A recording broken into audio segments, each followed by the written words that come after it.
Today is 898 day that I'm sharing lessons I learn. I'm learning. I hope this will support your dreams, your goals, allow you to become the person that you want to become. Today I'm going to focus about self-worth. Self-worth. This is a massive, massive topic. And I never probably spoke about how to increase self-worth and really how to look into worth itself. And today I will be rambling about self-worth because I know this is such a deep, deep topic that it requires a lot of thought into it, a lot of perspective into that, and really focusing on understanding because everything what we do is part of self-worth. Because if you settle down for a job that you're getting $10 an hour, $15 an hour, that means that you are putting your self-worth in that position who is worthy of receiving that 10, 15 jobs. Because if you see yourself as $1,000,000 person, you will not work for a couple $1,000s a month because you see yourself much more worthy of something more meaningful. That means the way how you see yourself, when you see your worth, because I love saying that a job is when someone is paying you to forget your dreams. Someone is paying you to forget how worth are you.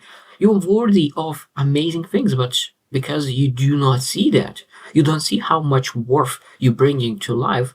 Now you are taking some kind of salary that really is a snack. It's a snack to really make sure that you give up on your dreams, on your meal, on your dinner. Because a lot of times you are hungry, and what you grab a snack. And after you grab the snack, you eat two snacks, three snacks, you really are not hungry anymore for that meal that you were dreaming about.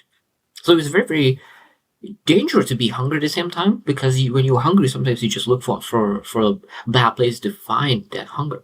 So if you are saying that you are worthy of millions of dollars, but you are struggling to make ends meet, sometimes you go after salary that really stops you from achieving the goal. So today I want to focus really how we're supposed to work on increasing self-worth.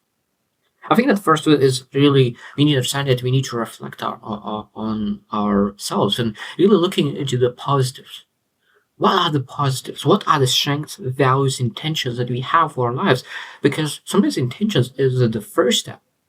Because we failed and failed and failed again and over and over again because we chose the wrong paths, wrong associations, and we made some wrong choices. But because we made the wrong choices, it doesn't mean because we had bad behaviors, it doesn't mean that we are not worthy of changing that, not worthy of really improving and getting better.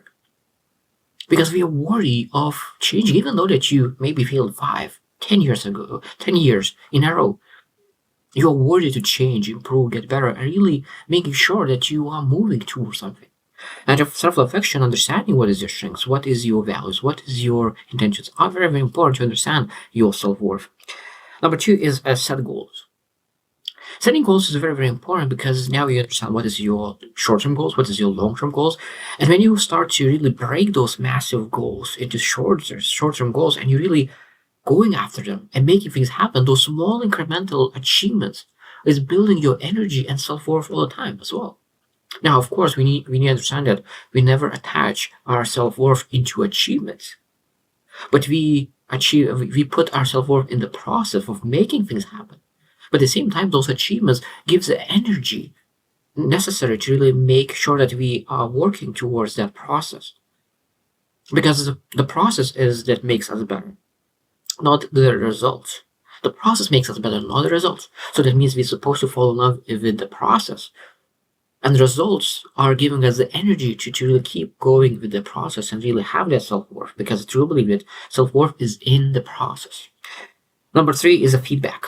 Feedback, this is an essential thing. That means that feedback is not just about the things that you do great or the things that you do wrong, but just feedback, understanding that there's a lot of things that you need to understand and you need to find out how to do things and understanding what you need to work on and what your strengths are. Because sometimes you have blind spots, and when someone is able to really show that those are blind spots, and when you have that missing link to really improve that missing link, and now you are able to use your strengths, fix that missing link, you're able to achieve much, much, much more. And of course, what else? Feedback allows you to have that self-worth because now people are able to explain that you are much more than you potentially expected.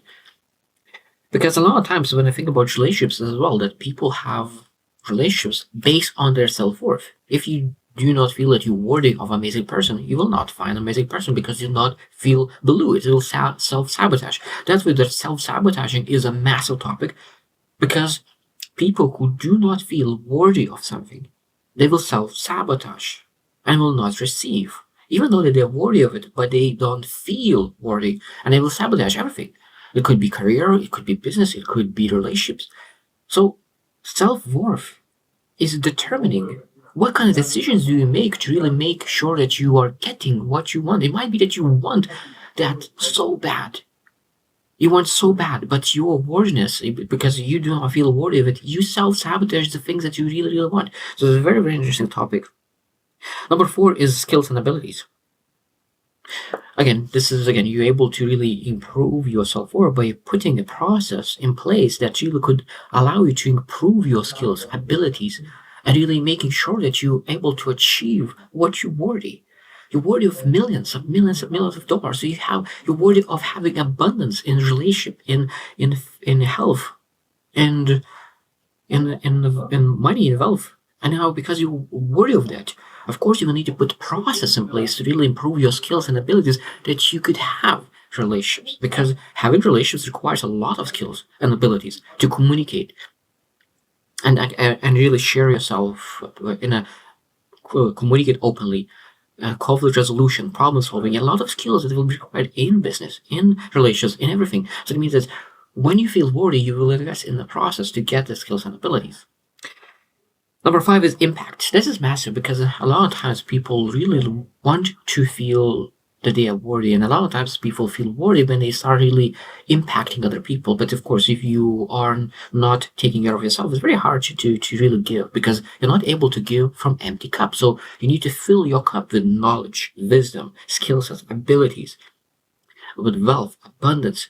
And when you have all that, you're able to give that to other people. And when you give that, that is very selfless and selfish at the same time, because you are able to feel that you are worthy of living this beautiful life because you are making a difference. That is a massive, massive thing that increases self-worth. Even though, of course, we're not able to attach it, but that's still, it's a benefit to really make sure that you understand that you're making a difference. And number 7 is comparison. That is the number 1 thing that we always need to make sure that we do not compare ourselves with other people. We compare ourselves with ourselves yesterday. Because too often we compare our own first step with someone else's 100th step. We compare our first step with someone else's 100th step. That means that we need to compare ourselves with someone else's first step just to have that reality check. I truly believe that we need to do that reality check every month, every quarter. But after that, when you do the reality check to understand where you actually are, then you compare yourself and see like how much did you grow in a month, in a quarter, because that's the most important part. That's the most important part to really improving your self-worth, because the process of improving and getting better, that's the number 1 thing that we're supposed to look at your self-worth. Now, again, this is dependent on the person, and for me, I'm a faith person, so I understand that my faith realizes that you are, like, you have a father. And if you understand that parents love their kids unconditionally. So if you love, you know that you are worthy of love. You know that you are loved all the time. And of course, that increases your worth because you are created to be that kind of person. So of course, when we think about really having that self-worth, we need to understand that we need to increase that self-worth by really have that self-compassion, because we make mistakes. Even though that we make a lot of mistakes, we fail all the time, that doesn't decrease our value. It doesn't decrease our worth. Because I love the example when someone, I have $100 bill, put on the ground, put in the dirt, that dirt doesn't decrease the value of the $100 bill. That means exactly the same with our lives. When we go through life, we make a lot of mistakes. We go through a lot of dirt. It doesn't decrease our value. It just increases it because we have so much wisdom to share. Because a lot of times when we think about the things that we disqualifies us, that is exactly what qualifies us to make a difference in other people's lives, in our own lives. Number 2 is challenge negative self-talk. That is, again, if you want to increase your self-worth, we need to challenge that. Because it says that 95% of our thoughts are repeated day by day, every single time. And 80% of those thoughts are negative. And we challenge those negative thoughts, that we could really say that we are worthy, we are grateful about all the things, we're grateful about ourselves, we're grateful about everything, because we are worthy of a better lifestyle and worthy of really meaningful relationships. So, and that's why number three is that we need to understand that we need to have boundaries. Boundaries, because when you have clear boundaries, you understand that you have self-worth. Because people who do not have self-worth, they have very small boundaries. People who have amazing self-worth, they are sharing their boundaries, and people appreciate that. Because every single person is supposed to have boundaries. Every single person is supposed to follow the rules to make sure that we are tolerating each other. Number four, that's how to increase self-worth, is celebrate achievements. Celebrate the process achievements. Celebrating that you build routines. That means that we need to celebrate every small thing, because that increases our energy, and energy increases our process. Number five is focus on the strengths. That every single person has a gift. Every single person has a gift. Every person has strengths, and we need to really focus on that. Because it was done as they looked into the companies that focus on the strengths of the employees, and the other company looked into that focus on the weaknesses of the employees, and they looked at that the companies that focus on the strengths outperform all the time that focus on weakness. That exactly is with people. We need to focus on the strengths, not on weaknesses. Because people say, "Oh, I'm weak on that. I need to improve that." No, find someone who could cover your weaknesses, but you always focus on the strengths, because when you focus on the strengths, you increase your self-worth.